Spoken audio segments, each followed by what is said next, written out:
इसके अंतिम श्लोकों में भगवान अर्जुन को बताते हैं, या इदम परमम गुह्यम मद भक्तेषु अभिदास्यति भक्ति मयि पराम कृत्वा माम अवेश्यसि असंशय, है ना। कि जो व्यक्ति, या इदम परमम गुह्यम, जो मैंने आपको परम गुह्य ज्ञान बताया है। परम गुह्य मतलब मोस्ट कॉन्फिडेंशियल, है ना। मद भक्तेषु अभिदास्यति, मेरे भक्तों के बीच में इसको बताता है, मतलब इसका प्रचार करता है। भक्ति मयि पराम कृत्वा, तो वो मेरी टॉप मोस्ट भक्ति को करता है। माम अवेश्यसि असंशय, तो मेरे पास वापिस आता है बिना किसी संदेह के, है ना। तो इसमें बताया जाता है कि जो व्यक्ति भगवान के प्रचार की सेवा में लगता है तो वो भगवान की सबसे उत्तम सेवा को कर रहा है ना। और उस सेवा के माध्यम से वो बिना किसी संदेह के भगवान के धाम को वापस जाता है ना। तो अगर भगवान के धाम में जाने का शॉर्टकट चाहिए, शॉर्टकट क्या है? भागवत गीता बांटो। हाँ, भगवद गीता को बांटो।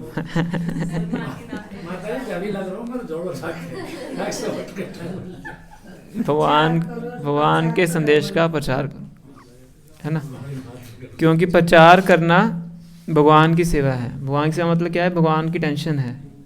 भगवान की टेंशन है कि इतने जीवात्माएं ये भौतिक जगत में फंसे हुए हैं, उनको कैसे अपने धाम, मतलब मेरे धाम में उनको वापस लाया जाए। तो जो व्यक्ति भगवान के इस कार्य में सहयोग देता है, क्योंकि कार्य तो भगवान का है, हमने किसी को भगवान से जोड़ा तो हमें उसका क्या फ़ायदा है? अल्टीमेटली तो वो व्यक्ति भगवान के पास जा रहा है ना। तो भगवान उससे प्रसन्न होते हैं, है ना। और जो उनको मिलाता है भगवान उसके और प्रसन्न होते हैं, उसने मिलवाया है ना। तो उससे उसका काम हो जाता है ना। तो भगवद्गीता अगर हम बांटते हैं, हमारा कमीशन क्या है? भगवान का प्रेम, हाँ, भगवान की प्रसन्नता, वो हमारा कमीशन है ना। इसके लिए हम बांटते हैं। इसीलिए भगवान कह रहे हैं असंशय, बिना किसी डाउट के, है ना। माला करने में तो क्या है कि हमें पूरा वो ध्यान भी भटकता है, अटेंशन चाहिए, क्वालिटी चाहिए, है ना। पर ध्यान तो अपना इनका नहीं, ये तो पहुंच गया। जैसे तूने भी कर लिया तो भी शायद तू भी लगे रहते हैं। हरे कृष्णा कृष्णा कृष्णा हरे हरे, हरे राम राम राम। ना, पर अगर हम प्रचार करते हैं तो वो एक तरह से शॉर्टकट है। पोपा कहते थे, my all book distributors will go back home back to Godhead, मेरे सभी पुस्तक वितरक भगवान के धाम को वापिस जाएंगे। प्रभुपाद ऐसी स्टेटमेंट देते थे, है ना। और प्रभुपाद की स्टेटमेंट हमारी स्टेटमेंट की तरह तो है नहीं, है ना। प्रभुपाद के ऐसे बहुत से शिष्य हैं जो कि 40-50 साल से एक ही सेवा कर रहे हैं, बस बुक्स का डिस्ट्रीब्यूशन कर रहे हैं। जो जितनी ज्यादा बांटे वो तो जल्दी जाएगा। Need to door to target complete हो गया क्या? यार दो ही हो गए, मतलब डोर टू डोर जाके ही बांट रहा हूँ मैं। प्रभु जी, चैतन्य महाराज जी और प्रभुपाद में भी क्या हिसाब बताओ? चैतन्य महाप्रभु तो भगवान है ना, कृष्ण जी स्वयं कृष्ण है जो कि राधा रानी के भाव में है ना। और प्रभुपाद जी तो उनके भक्त हैं जो कि गुरु की भूमिका में है। अच्छा, इनको कृष्ण, राधा को चैतन्य, हाँ, दोनों को ही बोलते हैं। दोनों का युगल रूप है ना। और प्रभुपाद जी तो गुरु हैं, भगवान के भक्त हैं, है ना। तो ये अंतर है, एक सेवक है और एक भगवान है। जैसे मैंने सुना है कि भाई कहते हैं कि भक्ति जो करनी चाहिए इंसान को, मतलब छुपा के करनी चाहिए अपने आप को, मतलब सबके सामने आप उसका मतलब प्रचार नहीं कर सकते, भक्ति मतलब डाइजेस्ट नहीं होती। तो इस बात में, और जो हम आप जैसे कह रहे बोले बुक का जैसे डिस्ट्रीब्यूशन है या प्रचार जो भी, उन दोनों में क्या सामंजस्य है? तो एक बार हमारे एक आचार्य थे, शायद यमुना आचार्य थे, रामानुजाचार्य थे, मुझे नाम याद नहीं है, आई थिंक यमुना आचार्य थे शायद। तो उनके गुरु ने उनको बोला कि मैं तुम्हें एक मंत्र दे रहा हूँ, उस मंत्र का उच्चारण करके विदाउट एनी डाउट आप वैकुंठ को जाओगे, है ना। पर वो मंत्र आपको गोपनीय रखना है ना। उन्होंने बोला कि जिसको बताओगे वो जपेगा वो भी जाएगा भगवान के धाम, पर अगर तुम इसको गोपनीय नहीं रखोगे, किसी को बता दोगे, तुम नरक में जाओगे, है ना। तो कहते तो बहुत अच्छी बात है। वो सीधा मंदिर के गोपुरम पे जाके खड़े हो जाते हैं, लाउड स्पीकर लेके उस मंत्र का उच्चारण करके बोलते हैं सभी इस मंत्र को जपो, ओम नमो नारायणाय, ये मंत्र का मंत्र है ना। तो क्योंकि उनके गुरु ने बोला कि जो इस मंत्र को जपेगा वैकुंठ जाएगा, पर जो इसको बताएगा वो नरक जाएगा। तो कहते मैं चाहे नरक में जाऊँ, मुझे कोई फ़र्क नहीं पड़ता, पर ये सारे लोग कहाँ जाने चाहिए, वैकुंठ जाने चाहिए, है ना। तो हालांकि ऐसा था नहीं कि वो नरक में जाएंगे, तो भगवान का नाम है, तो उनके गुरु समझ जाते हैं कि इसकी स्थिति क्या है। कि जो वैष्णव होता है क्या होता है, पर दुखा दुखी, दूसरों को दुखी देख के वो दुखी होता है, दूसरों को सुखी देख के सुखी होता है ना। तो ये वैष्णव की परिभाषा है। तो जो शुद्ध वैष्णव होते हैं तो अपने डिलीवरेंस के बारे में ध्यान नहीं देते हैं, वो दूसरों को डिलीवर करने पे ध्यान देते हैं, है ना। जब प्रभुपाद जी के चरित्र से हम देखते हैं, है ना, इतनी कठिनाइयाँ सहन करते हैं, किस लिए सहन करते हैं। वो तो वैसे ही भगवान के धाम जा ही चुके थे, भगवान के धाम से तो आए ही थे, है ना, पर दूसरों का उद्धार करने के लिए। और ऐसा नहीं कि चलो 1-2 साल प्रीच कर लिया, संस्था भी खड़ी हो गई, चलो अब जाके रेस्ट कर लेता हूँ। डेथ बेड पे भी देखिए ना वीडियो प्रभुपाद जी, है ना, अंतिम समय तक, है ना। तो ये यहाँ से पता लगता है कौन कितना शुद्ध है ना। तो इसीलिए भगवान तो भगवगीता में बोलते हैं सर्वधर्मान परित्यज्य माम एकम शरणं व्रज, सभी धर्मों को छोड़ के मेरी शरण में आइए। और अभी जो हमने श्लोक बताया आपको, ये या इदम परमम गुह्यम वाला, इससे पहले वाला श्लोक है, भगवान कहते हैं कि जो तपस्वी नहीं है, जो तपस्या नहीं करता है, जिसका आचरण सही नहीं है, उसको ये संदेश नहीं देना चाहिए। पढ़िए वो श्लोक की ट्रांसलेशन पढ़िए। इदम ते नहीं, इससे पहले वाला 67 ही प्रभु जी है इसमें तो। इदम ते नाथ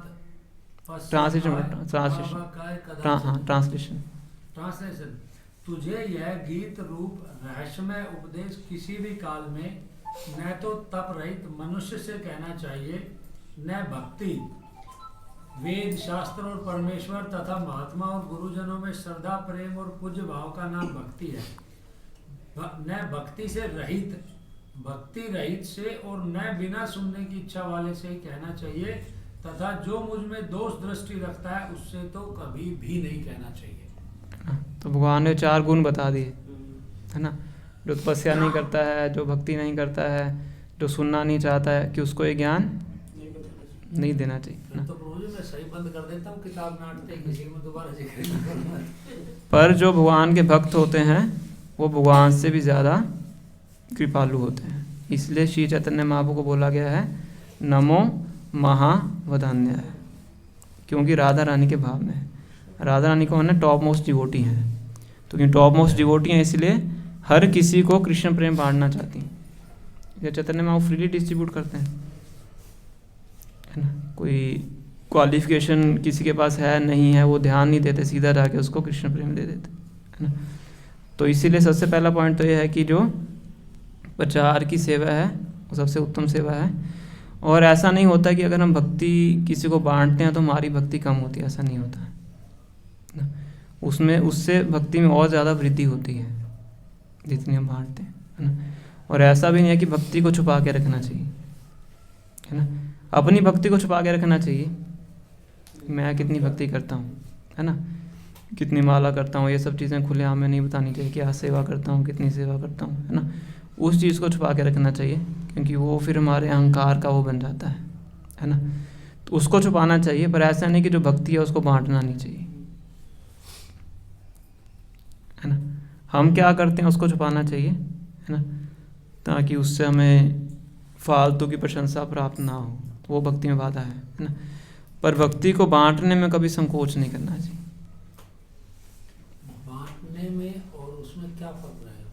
छुपाने में जैसे छुपाना तो कि मतलब मैं कितनी माला करता हूँ नहीं बताना चाहिए, आवश्यकता क्या बताने की, है ना। कोई पूछे भाई आप कितनी करते हो, बस करता हूँ, जो गुरु ने आदेश दिया वो करता हूँ, जितनी बन सके उतनी है ना। कितनी सेवा करता हूँ बताने की क्या आवश्यकता है, कितना अध्ययन करता हूँ। जो गाइड हैं हमें गाइडेंस देते हैं उनको बता सकते हैं, क्योंकि वो उनको बताना आवश्यक है, उस प्रकार से हमें गाइडेंस देते हैं, पर बाकियों को बताने की क्या आवश्यकता है ना। तो इस चीज़ को गोपनीय रखना चाहिए, पर भक्ति को तो हमेशा बांटना चाहिए। जो हमने भक्ति से सीखा है मतलब वो दूसरे को बताना, हाँ, अनुभव बताने भक्ति चाहिए, करने से ऐसा होगा, हाँ, भक्ति करने से ऐसा, अनुभव बताने ये चाहिए, बताना चाहिए। जिससे वो प्रेरित हो सके भक्ति को करने के लिए। वो भी 4 लोगों को ही जो बोलते हैं ना, 4 लोग बताना नहीं चाहिए। हाँ, वो तो भगवान कह रहे हैं, पर भक्त तो बताते हैं फिर भी, 69 का भी बताओ गुरु। है ना। क्योंकि लोग तो बहुत मिलते हैं आजकल, तो कौन कलयुग में कौन इन 4 क्वालिफिकेशंस को पूरा करेगा, तो फिर तो प्रचार ही बंद कर दें, है ना। पर भक्तों का तो ये भावना होता है कि चाहे कोई क्वालिफाइड है चाहे नहीं है, किसी ना किसी तरीके से येन के इन प्रकारेण उसको भक्ति में जोड़ा जाए, है ना। तो अगला श्लोक तो वही है, भगवान कह रहे हैं नाच नाच तस्मात् मनुष्येषु कश्चित् मे प्रिय कृत्मा भविता भविता न भूया। इस तरह श्लोक आता है, मुझे लास्ट लाइन भूल रहा हूँ मैं। भविता न च तस्मै प्रिय अन्य प्रियतरो भुवि, हाँ, जी। कि जो व्यक्ति मेरे संदेश का प्रचार करता है उससे ज़्यादा प्रिय व्यक्ति मुझे ना तो आज तक कोई हुआ है और ना ही कोई भविष्य में होगा। स्पष्ट रूप से भगवान बोल रहे हैं कि जो मेरे संदेश का भगवगीता का प्रचार करता है उससे ज़्यादा प्रिय व्यक्ति ना तो मुझे आज तक कोई हुआ है और ना ही कोई होगा। तो सबसे ज़्यादा प्रिय व्यक्ति बनना है अगर भगवान का, तो क्या करना पड़ेगा, प्रचार करना। भगवगीता का प्रचार, है ना। तो इसलिए प्रभुपाद जी ने जो हमें सेवा दी है वो सर्वोत्तम सेवा है। थोड़ी कट मैं इसीलिए कह रहा हूँ प्रभु जी कि कुछ ना कुछ तो पिछले जन्म में किया ही होगा, जो इतनी कृपा हो रही है ना, आप इतने 1 साल से देख भी रहे हो, तो हुआ है नहीं, बगैर मेहनत के रिस्पॉन्स मिल रहा है। तो जो पास में हुआ तो चला गया, उसमें आपने क्या करना है। तो मिल जाएगी ना, वो माता जी ने मोहर लगा दी। सिर्फ ऊपर उदाहरण देते हैं, कोई व्यक्ति है जो नदी में डूब रहा है ना, वो चिल्ला रहा है मेरी मदद करो मेरी मदद करो, और इस सड़क के किनारे खड़ा हुआ व्यक्ति है, उसको तैरना भी आता है, पूछ रहा है पहले बताओ कैसे गिरे, है ना। वो कह रहा है कि पहले मुझे बाहर तो निकाल लो, बता दूंगा सब कुछ, है ना। अभी अर्जेंसी क्या है, बाहर निकलने की, तो पहले बाहर तो निकले, फिर जो था क्या किया था क्या नहीं किया था वो बस सब बाद में पूछ लीजिए। भगवान को पता क्या किया था, आपको क्या पता। तो जैसे भगवत गीता तो भगवान ने बोली थी, लेकिन भागवत में बताते व्यासदेव जी ने सुनाई थी, तो वो क्या भगवान जी ने नहीं बोली थी? भगवगीता भगवान का संदेश है और भागवतम भगवान के बारे में भगवान की लीलाएं हैं, भगवान ने नहीं बोला है ना। तो भगवान के जो भक्त हैं उन्होंने भगवान के बारे में बोला है। बीच में कुछ सेक्शन आता है कि भगवान ने भी बोला है। 11वें स्कंद में भगवान उद्धव जी को उद्धव गीत सुनाते हैं, उद्धव गीता बोलते हैं उसको।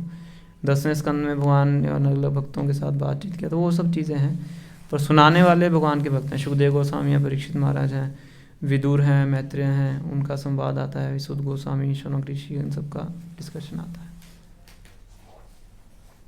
प्रभु जी 70 में भी काफी अच्छा लिखा है। बताओ।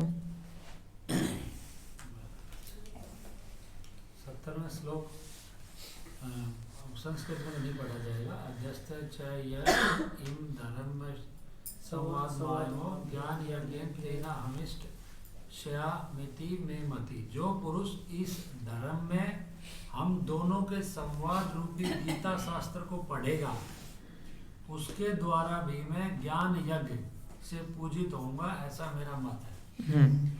तो भगवान कहते हैं कि जो मेरे इस संवाद को पढ़ता है तो वो मेरी बुद्धि के रूप में सेवा करता है, मतलब पूजा करता है।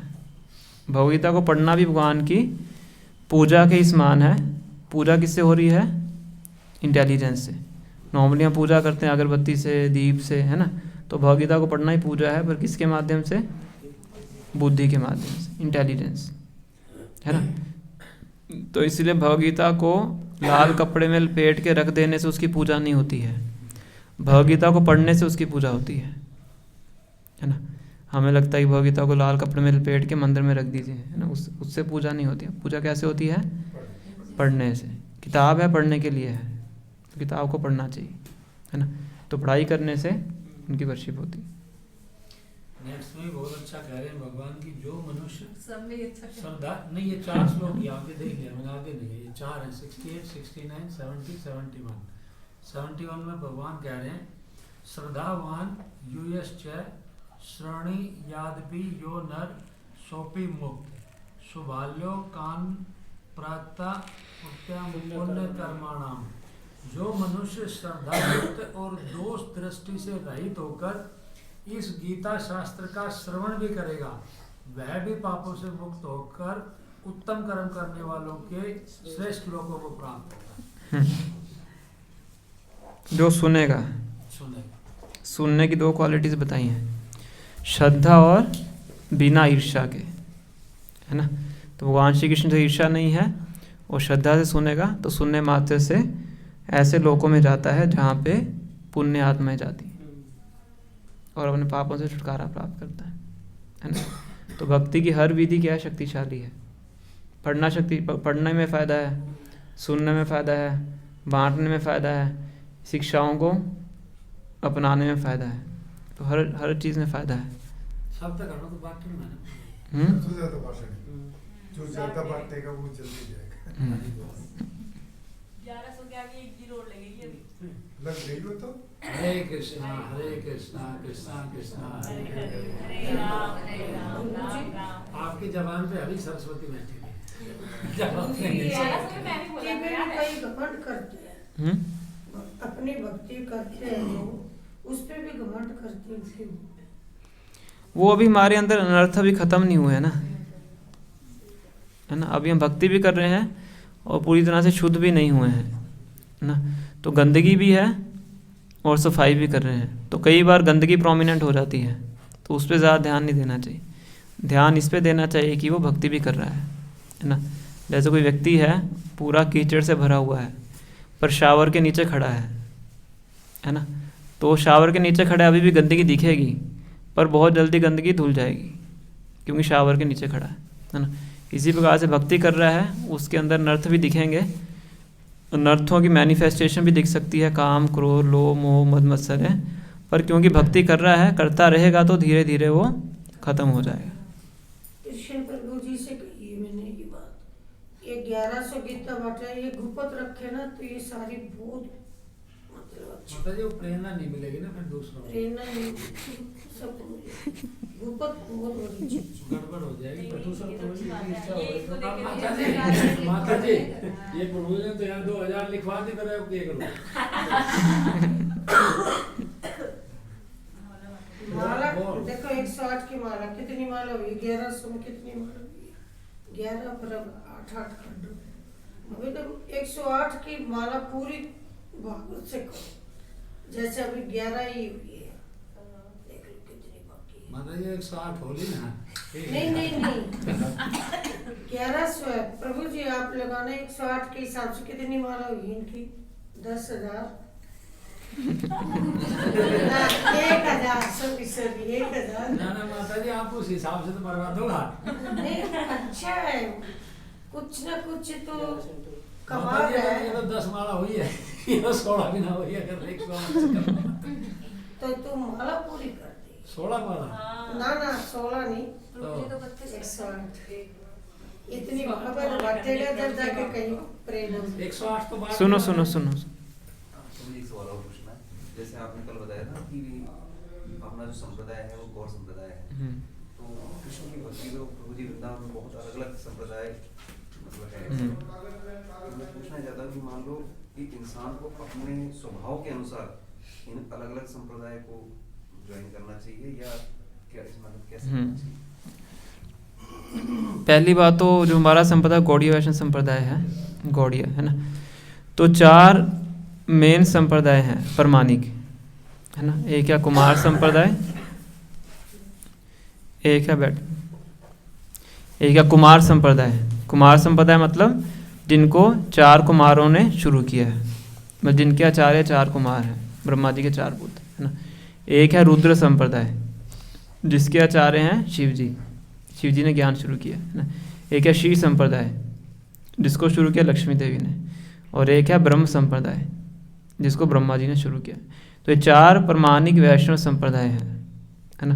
मतलब कोई भी व्यक्ति अगर इन 4 प्रमाणिक वैष्णव संप्रदायों में अंतर्गत भक्ति करता है तो उसकी भक्ति प्रमाणिक है, उसके अनुसार वो नतीजे, उसके अनुसार वो अपने डेस्टिनेशन पे पहुंच सकता है ना।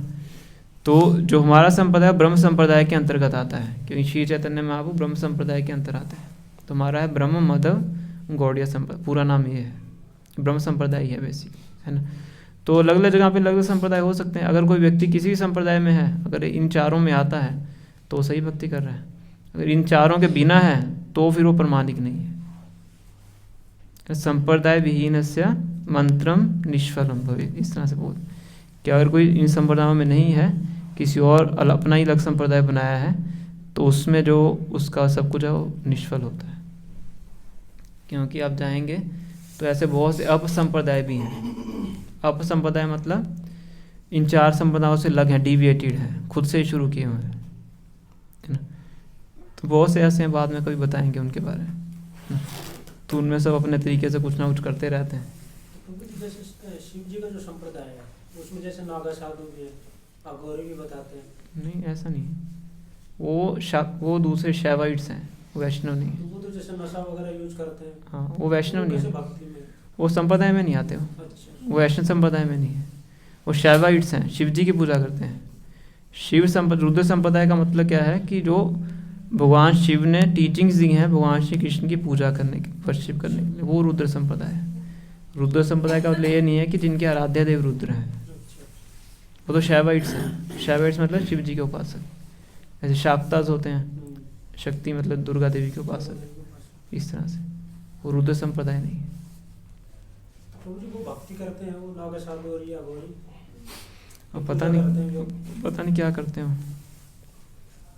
ऐसे डेमिगॉड्स वर्शिपर्स होते ही हैं, तो उनका मेनली जो लक्ष्य होता है भौतिक इंद्रिय तृप्ति होता है। या तो इस संसार में रहते हुए इंद्रिय तृप्ति के साधन लेना, या मृत्यु के बाद स्वर्गलोक में जाना, ये उनका लक्ष्य होता है। या ज़्यादा से ज़्यादा ब्रह्म ज्योति में लीन हो जाना, निराकारवाद। पर वैष्णव है, उनका लक्ष्य होता है भगवान के धाम में जाके उनकी सेवा करना।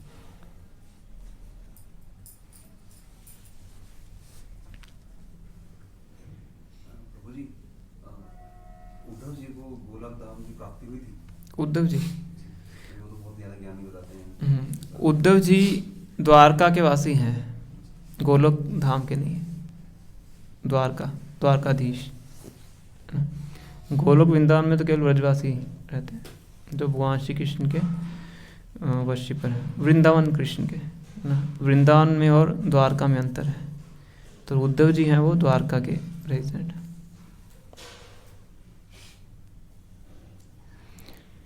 जैसे मथुरा है, द्वारका है, अयोध्या है, वो भगवान के धाम में ऊपर ऐसे ही है। अयोध्या भी है, द्वारका भी है, मथुरा भी है।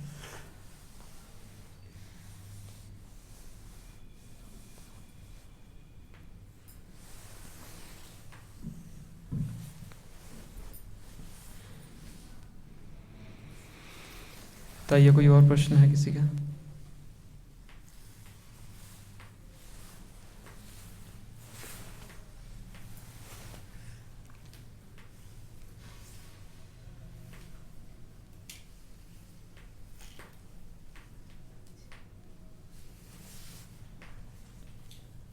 खिचड़ी के बारे में बता दो आप। ये खिचड़ी बांट रहे हो, कर रहे हो क्या? खिचड़ी प्रसाद है ना।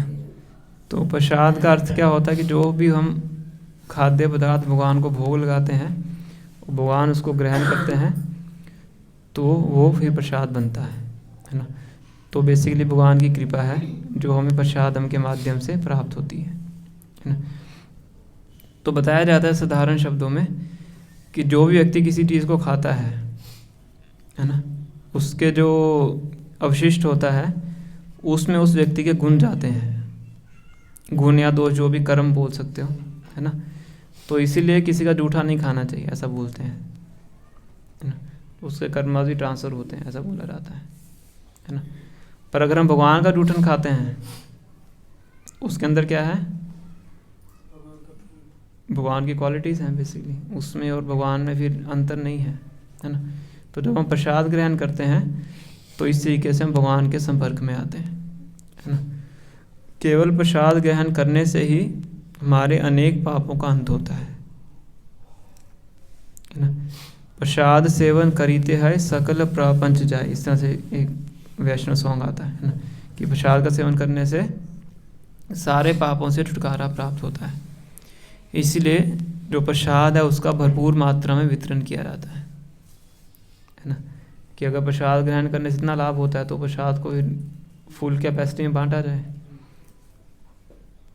इसे पोपा कहते हैं इस्कॉन मंदिरों में 24 घंटे प्रसाद अवेलेबल रहना चाहिए।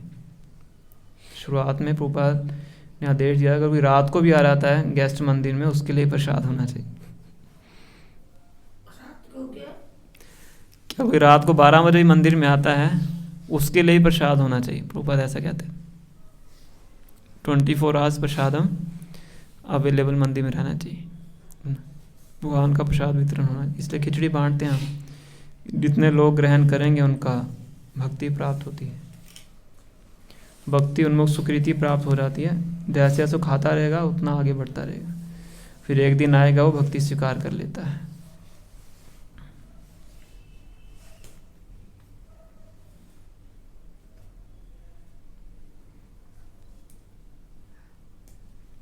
इसलिए भगवान को भोग लगाते हैं, जैसे भोग तो लगा दिया बट वो जो भगवान का जो अभी जो प्रसाद बन गया है वो बाकी खाने में मिक्स नहीं किया, बाकी खाना और बन रहा है हम वही खाते हैं। मिक्स करें तो अच्छा है। अच्छा मिक्स करें, वैसे अगर आपने कुछ अंश ऑफर कर ही दिया तो प्रसाद बन ही जाता है, उसमें मिलाना जरूरी नहीं है, मिलाएं तो अच्छा है।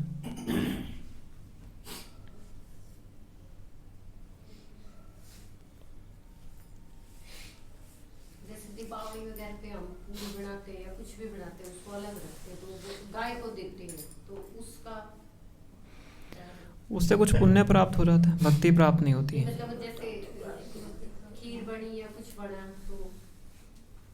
तो गाय को दे दिया तो कुछ ठीक है, पुण्य मिल जाता है, भक्ति नहीं मिलती है उससे। भक्ति तो भगवान श्री कृष्ण की करके मिलती है। पुण्य प्राप्त करने के तो बहुत तरीके, किसी भी जीव जंतु को आप खिलाइए पुण्य प्राप्त हो जाता है। कुछ लोग कुत्ते को खिलाते हैं, गाय का ज़्यादा महत्व है ना, चींटियों को खिलाते हैं। किसी भी जीवात्मा का भला करते हैं उससे आपको पुण्य प्राप्त होता है ना। उस पुण्य से क्या होता है कि आपके कुछ पाप कट जाते हैं, कुछ भौतिक सुविधाएं आपको प्राप्त हो सकती हैं। अच्छे से करोगे तो स्वर्गलोक में जा सकते हो, इतना हो सकता है पुण्य से, है ना। पर भक्ति से आप भगवान के धाम जा सकते हैं, भगवान के प्रेम को प्राप्त कर सकते हैं। इसलिए भक्ति का अलग स्टैंडर्ड है। इसलिए भक्त होता है वो इन पाप पुण्यों के चक्कर में पड़ता नहीं है, वो केवल भक्ति करता है, उसी के माध्यम से बाकी सब जीवात्माओं का भला होता है। किसी को आपने एक टाइम खिला भी दिया तो क्या है, फिर भूख लग जाएगी उसको, है ना। कितना खिलाओगे आप, और जितना जिसके भाग्य में खाना लिखा है उसको मिल ही जाएगा, चाहे वो आपके माध्यम से मिले किसी और के माध्यम से मिले, है ना। पर अगर आप उसको भक्ति देंगे तो उसका परमानेंट बेनिफिट है, उससे वो इस जन्म मृत्यु के चक्कर से छुटकारा प्राप्त कर सकता है।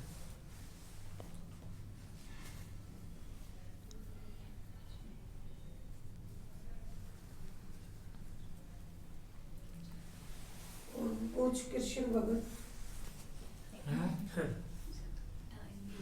5:55 हो गए हैं। 5 मिनट और माता जी की मैं पूछ लो, पूछ ले, एक श्लोक और खोल दे, एक और पूछ लो। हाँ।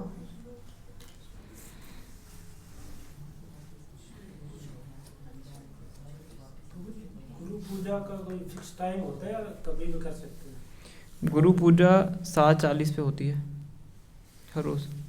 ये अपने यहाँ होती है, जैसे मैं घर पे करता हूँ आरती वगैरह जो भी। तो घर में आप कोई टाइम फिक्स कर सकते हो अपने शेड्यूल के अनुसार, तो रोज़ फिर उसी टाइम पे करें तो अच्छा है। तो जैसे पहले नरसिंह आरती वगैरह, गुरु अष्टकम हो गया, नरसिंह आरती होगी, तुलसी आरती होगी, गुरु पूजा होगी उसी टाइम पे, तो ठीक है, कोई दिक्कत नहीं उसमें, तीनों चारों एक साथ है। कोई उसमें कोई गलती नहीं। आप तो पूरी मंगला आरती 6:30 बजे करोगे। हाँ गुरु पूजा जोड़ देते हैं। हाँ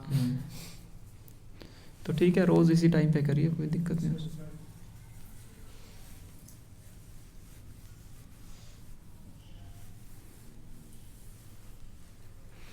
जब करते टाइम गलती हो जाए तो ध्यान वहीं लाना बहुत जरूरी है। अब वापस खींच के लाएं उसको। और बहुत सी चल रही थी गुरु जी, तो आपने बताया बेड में, तो चलो अब तक तो बेड पे ही चल रहा है। कोई बात नहीं, धीरे धीरे इम्प्रूवमेंट होता है। गुरु पूजा प्रभु जी अपन ज़्यादा होते हो तो कर सकते हैं या नहीं? यहाँ पे हाँ, हमने इसलिए शुरू नहीं किया कि फिर वो रेगुलरली हो नहीं पाएगी। फिर 3 दिन में नहीं होता। कभी कुछ सेवा होती है, कहीं जाना पड़ गया, कभी कुछ हो गया, कभी क्लास बीच में आ गई, है ना। तो जो स्टैंडर्ड हम मेंटेन ना कर पाए उसको शुरू नहीं करना चाहिए। जब हमें लगेगा कि अब हम कर सकते हैं, फिर शुरू कर लेंगे उसको। माता जी आपके कुछ आज तो हमने और रितेश प्रभु जी ने बहुत कुछ पूछ लिया, आपके कोई सवाल किसी का? इसमें क्लियर हो गया हमारा। हमारे भी क्लियर हो गया। तो माता जी फिर लगाते हैं जोड़, श्लोक नंबर 68-69। जी प्रभु जी। हरे कृष्णा कृष्णा कृष्णा हरे हरे, हरे राम राम राम हरे हरे। श्री श्री राधाधिकरण भगवान की, श्री श्री कृष्ण बलराम की, श्री श्री जगन्नाथ बलदेव सुभद्रा महारानी की, श्री श्री गौर निताई की, जय गुरु श्रील प्रभुपाद की, जय गौर प्रेमानंदे।